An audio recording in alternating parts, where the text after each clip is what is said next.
Le note struggenti dell'inno nazionale ucraino hanno vibrato in Sala Stucchi nel municipio di Vicenza. L'interpretazione commente di Ilaria Etno, la cantante in costume tradizionale, ha raggiunto così il cuore dei presenti che si sono raccolti per commemorare 3 anni di guerra nel suo paese a seguito dell'invasione russa.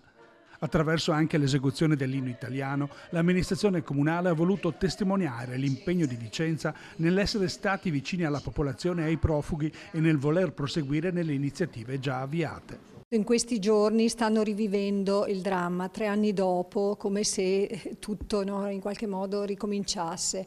E quindi la vicinanza è fondamentale, e noi lo siamo stati, l'amministrazione precedente e questa amministrazione, ma credo sia doveroso proprio ringraziare chi ha coordinato tutto questo.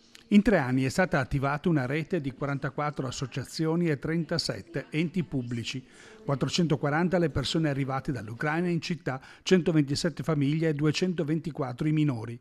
Tanti i momenti che sono stati ripercorsi oggi, come i 7 viaggi con 9 pullman che hanno raggiunto la frontiera già nel primo mese di guerra. Le notti insonni che abbiamo fatto, le corse per portare la lista all'agenzia di viaggi che ci lasciava il pullman aperto e alle 3, alle 4 di notte, dopo aver fatto il check con tutte le persone che avremmo dovuto riportare qui, lasciare la lista di queste persone sul volante del pullman che li avrebbe riportate a casa. Sono emozioni davvero forti, impossibili da cancellare, difficili da riportare. La gratitudine di Natasha, originaria di Kiev, che con la figlia Polina ha deciso per ora di rimanere e integrarsi a Vicenza. Inizialmente è stata una delle 260 persone ospitate da 100 famiglie vicentine. È necessità per noi stare in Italia, anche tutte le famiglie italiane che stanno vicino a noi, da tutti, anche adesso.